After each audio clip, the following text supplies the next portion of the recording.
Hi guys, welcome back to my channel, The Ink the Reader. Today I'm wrapping up the comics I have read in the month of June.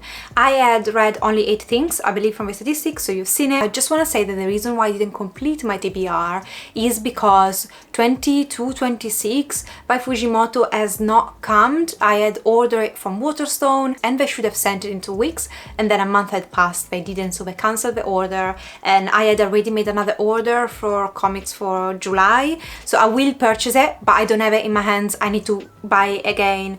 That is why I couldn't read it, not because I didn't want to. I'm gonna go, as always, in terms of enjoyment, so from the least enjoyable read to the most enjoyable read. This is not necessarily quality-wise, most enjoyment-wise. So at number 8, I've got the only comic that actually gave less than 3 stars this whole year, which was The Time I Got Reincarnated as a Slime, Volume 3. This originally wasn't a manga. This is a novel that is now has been adapted as a manga. I'm just gonna show you that very briefly. And in the first volume, you follow a guy who sacrifices himself to save a colleague, and he wakes up in a fantastical world as a slime that can wield power. And I enjoyed the first volume. I found it was funny, it was refreshing, I was on board, and that is why I bought the whole box set, which is down below. Is it?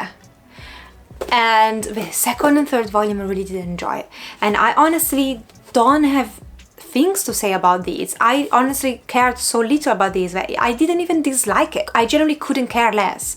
I don't find this particularly funny anymore, and there are a lot of powers and stuff mentioned in these that feel like a video game, but an old Game Boy video game, which I used to love, but it's not the kind of games that, or you know, all the kind of powers and stuff about powers that I care about. So I generally think that this is not a quality critique. This is probably is not for me. I am conflicted now because I have a whole box set, but I got more 3 volumes to read.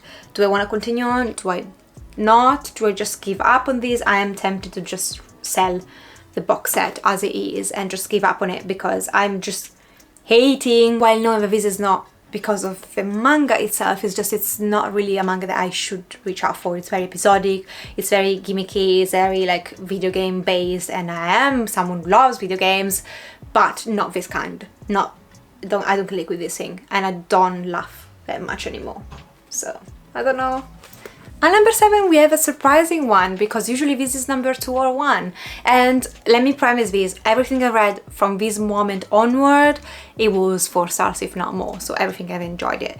And at number 7 I got Redoro Volume 6, and not because I didn't enjoy it. I had the best of times as always with Redoro, this horror fantasy, dystopian fantasy. Cayman was mostly missing from this volume, and I missed him. I love Cayman as the main protagonist. This was bizarre as always, horrorish as always. We find a lot of things about other characters in the story that were fundamental. The only reason why I pushed it back to 7 places, because when I was filling the list from least enjoyable to the most enjoyable one, this is the only one I could remember little of. I loved Redoro. I enjoyed Redoro with every fiber of my beings, but when I put down a volume lately, I don't remember much. Maybe I'm reading it too fast, maybe I need to slow it down, but this is not about quality. I gave it 4.5 stars, so that's how much I enjoyed it in the moment.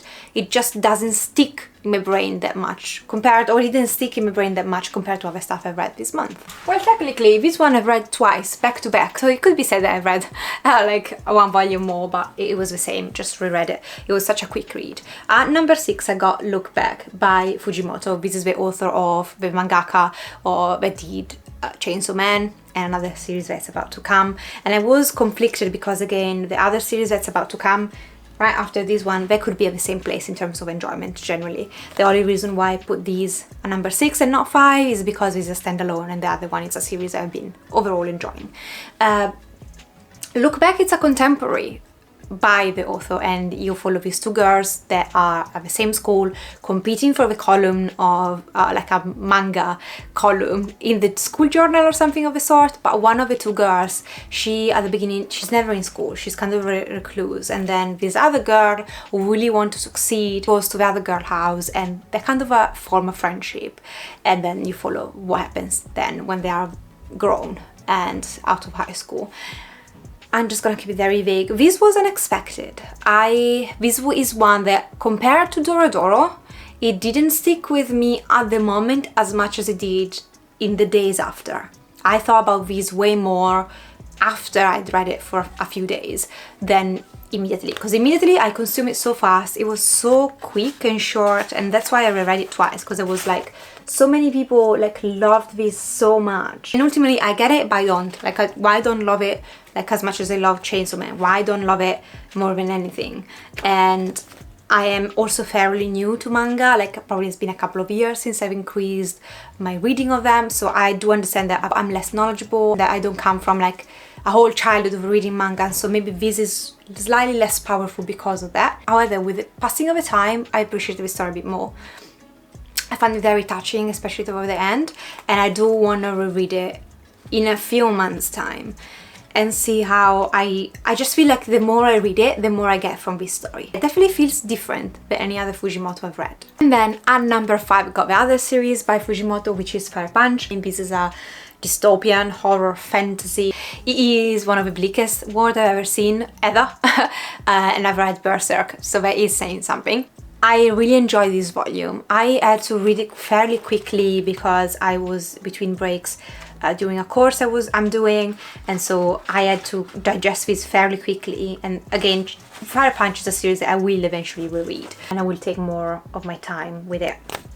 But I really enjoyed the discussion in this volume around godhood and what is a god and what is the making of a god, and how that is explored from different angles. And although it's not fully packed of dialogues, it can really delve deep into such important topics. You know, the exploration of a god and the contract between a god and humans, and you know, the expectation that there are from both sides.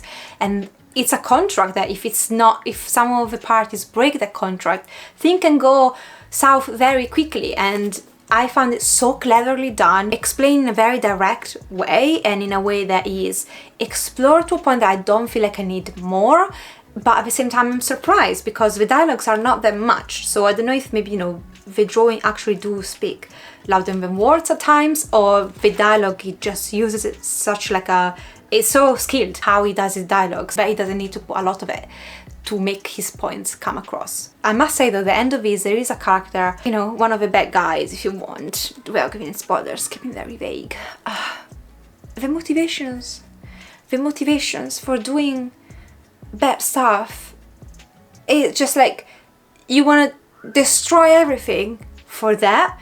That really threw me off balance. And this is something that with this series I've been struggling with, because it's such like a bleak, horrifying series that explores such important core topic to being a human being, if you want, and then it adds in such silly, nonsensical things to it that, and I don't get it. I'm thrown off. I don't know if I hate it or if I'm okay with it. I know I don't love it, but I don't know if I'm just accepting it, or there is part of my brain which is going, I'm just gonna put it aside because I love it, the other things so much. But there is a danger of you ruining and fucking all up if you don't stop with this nonsense. So I really want to conclude this series, which is only 8 volumes, and then make my mind up for it. But he's walking a thin line with this. We will see. Okay, the next 2 numbers are together, so I'm just gonna be like, I would put volume number 10 at place 4, 5, don't remember, let's see here, and I would put up volume 9, so volume 9 I enjoyed more than volume 10. But I'm gonna speak about them at the same time. Now, volume 9, I think, which is the most chunky one of the whole series, is what really stuff are at, is where the majority of things happen, and this is where I could see what some of the viewers told me, you know, the Sandman is bigger than the sum of its parts. Yes, finally I got it. Finally I got it, how this series at times feels episodic. In reality, all the characters will come together, all the stories have a deeper meaning to it, and you just need to get to the end to realize it. And one of the things I didn't love about Sandman is the art style, which changed a bit, and I appreciated it more in the last couple of volumes. So I don't want to spoil anything, but let me see if I can, you know, show you one page maybe. I mean, I guess this is not really, like, it's a tiny story at the beginning, so it should be okay. This is it. some of the writing style, some of the art style, sorry. In volume 9 I really loved. I think it's really lengthy, but so many things, so many threads that come finally together. And I could see from the end of volume 8 what was to come, and volume 10 had me very sad. I was very, very sad, actually. So I did realize that, you know, I had grown attached to these characters more than I thought. I do want to reread eventually the Sandman later in my life, because I am of the belief that although I struggle at times with this journey, not struggle, but I didn't love all volumes. If only I read this at another time in my life with more time, where my life now is so hectic that I rush basically through all the things I do, and I don't think this is a series that should be rushed. So I will reread it, and I am sure I will unpack and get way more out of this story.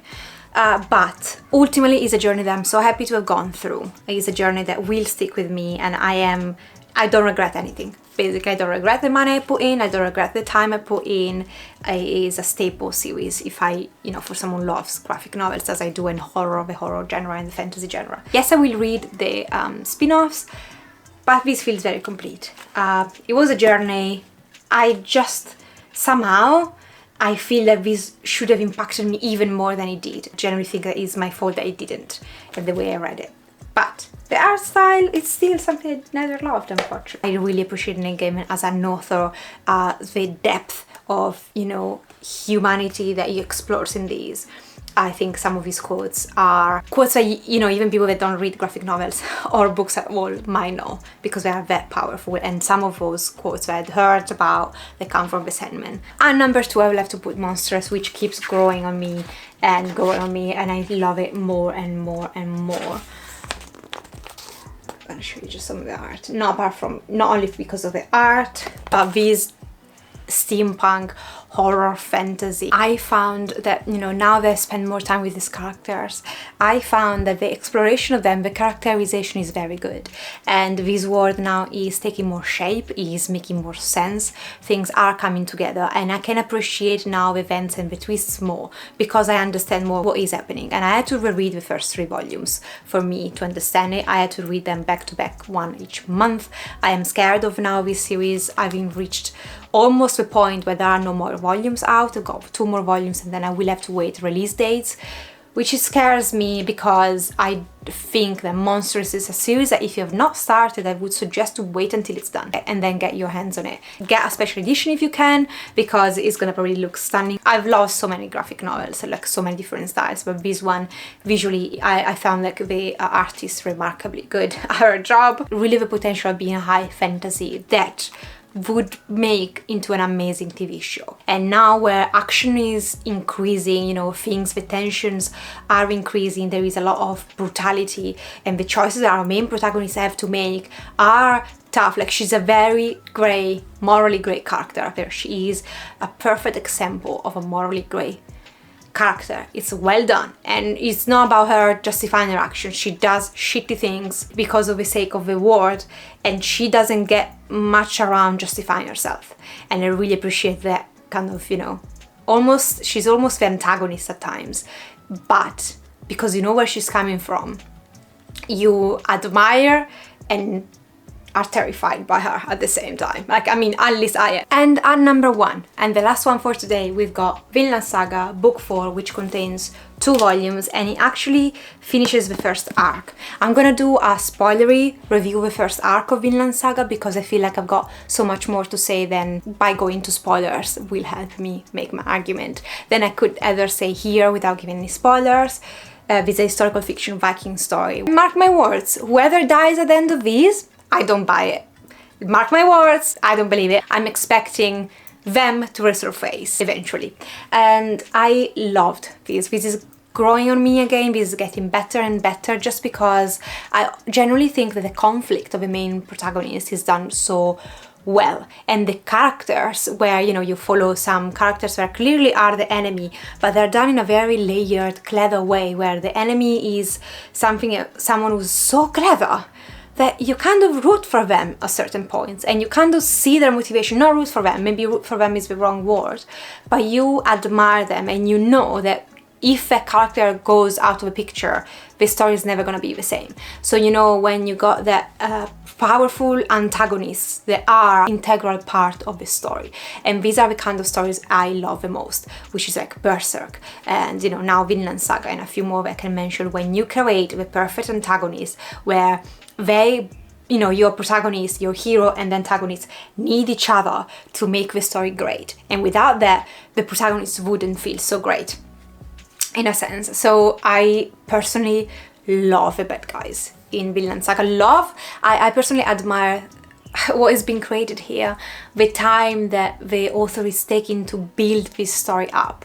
And I do want to go into spoilers in order to speak about these a bit more in depth, so that's why I'm going to do like a separate video about these. Also ultimately the art style, the characterization, the growth of everyone, and you'll now see, you know, how the plot is coming together more. And I generally don't know what to expect from the future, and that is what makes me so eager to reach out to Vinland Saga, because what is next? What's gonna happen? How is gonna this end up? 5 stars deserved.